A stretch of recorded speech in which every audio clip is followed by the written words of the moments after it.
بہت شکریہ ڈاکٹر قاسم محمود صاحب وقت دینے کے لیے۔ یہ بتائیے گا کہ آج جڑاں والا فیصل آباد کے اندر ایک بڑا افسوسناک واقعہ ہوا ہے کہ مسیحی برادری کی بستیوں کو جلایا گیا ہے، وہاں صلیب کی توہین ہوئی ہے، چرچ پر حملہ ہوا ہے، اور یہ سارا کچھ اس لیے ہوا کہ ایک شخص یا ایک دو لوگوں کی طرف سے مبینہ طور پر توہین قرآن اور توہین رسالت کے کچھ الزامات ان پر لگے، پھر وہاں ایک لوگوں کا مشتعل ہجوم آیا اور انہوں نے یہ سب کام کیا ہے، وہاں کی بستی کو آگ لگائی ہے، صلیب کی توہین ہوئی ہے، انجیل کی توہین ہوئی ہے۔ جاننا یہ چاہوں گا کہ شریعت میں اس کی کیا حیثیت ہے، پاکستانی قانون کو اگر دیکھیں وہاں پر اس حوالے سے کتنی اسپیس ہے، کیا لوگوں کو خود قانون ہاتھ میں لینے کی اجازت شریعت نے دی ہے؟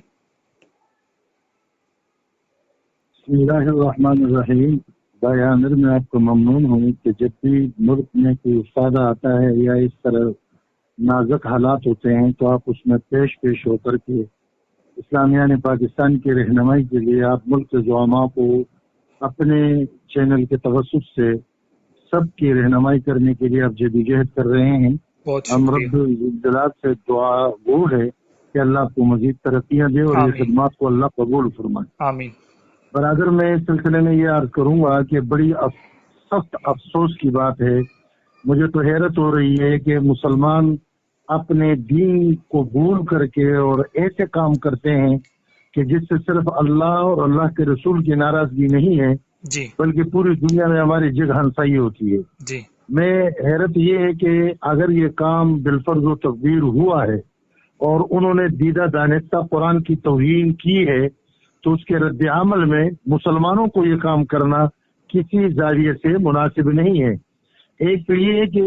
انجیل بھی ہمارے لیے اسی طرح مقدس ہے جس طرح کہ قرآن کریم ہمارے لیے مقدس ہے، جی ہمارے ایمان کا حصہ ہے کہ ہماری ایمان اس وقت تک مکمل نہیں ہوگا جب تک کہ ہم پہلے تمام کتابوں پر ایمان نہ لائے۔ ٹھیک ہے۔ تو آپ بلا یہ بتائے کہ ایک شخص اٹھ کر کے قرآن کی توہین کرتا ہے اور یہ قرآن کی توہین کے رد عمل میں یہ اٹھ کر کے اپنے ایمان کے ساتھ کھیواڑ کر رہا ہے اور وہ کتب جو آسمانی ہے ان کو جلاتا ہے، تو یہ تو انتہائی افسوسناک ہے۔ اس کے ساتھ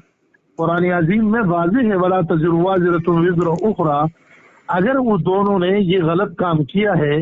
تو ملک ہے، اس میں قانون ہے اور اس کے آئین ہے، اس میں ان کے لیے باقاعدہ طور پر تمام چیزیں مکمل طور پر تعین ہے، شریعت کے اعتبار سے بھی تعین ہے۔ قانون ہاتھ میں لینا کسی کا بھی حق نہیں، جی یہاں تک کہ جنہوں نے یہ جرم کیا ان کے خلاف بھی ان کو حق نہیں پہنچتا۔ چرچے جائے کہ یہ ہمارے بھائی مسیحی جو ہمارے ملک میں رہ رہے ہیں، یہ اقلیتی، ان کے مال جان ابرو کی حفاظت ہمارے اوپر ملی اور ملک کے اعتبار سے، انسانیت کے اعتبار سے ہمارا فرض بنتا ہے جی اور ان کی حفاظت کرنا یہ ہمارے فرض بنتا ہے۔ انتہائی یعنی افسوسناک عمل ہے کہ انہوں نے قرآن کی توہین کی اور اس کے رد عمل میں یہ اس سے زیادہ افسوسناک ہے کہ انجیل مقدس اور اس کے ساتھ عام مسیحی بھائیوں کے گھروں کو جلانا، ان کے املاک کو جلانا، قانون کو ہاتھ میں لینا، تشدد کو پروان دینا اور ملک کے امن و امان کے ساتھ کھیواڑ کرنا، یہ سب چیزیں بالکل نامناسب ہے۔ شرعی طور پر اس کی کوئی گنجائش نہیں ہے، ہمارے ملک کے اعتبار سے اس کی گنجائش نہیں ہے، اور خصوصاً اس وقت جن حالات سے ملک اور بین الاقوامی طور پر مسلمانوں کی جو کیفیت ہے اس میں اس قسم کے معاملات یہ انتہائی افسوسناک ہے۔ جی اس موقع پر یہ بھی جی کہ جہاں ایک منظم سازش کے تحت مقدس ہستیوں کو، قرآن کو، رسول اللہ صلی اللہ علیہ وسلم کو وقفے سے ٹارگٹ کیا جا رہا ہے، اس میں یہ سمجھتا ہوں کہ ہمارے حکمران، ہمارے انتظامیہ کا وہ غفلت ہے اور اس کے ساتھ ادری کی غفلت ہے۔ اگر اس قانون پر عمل درآمد ہوتا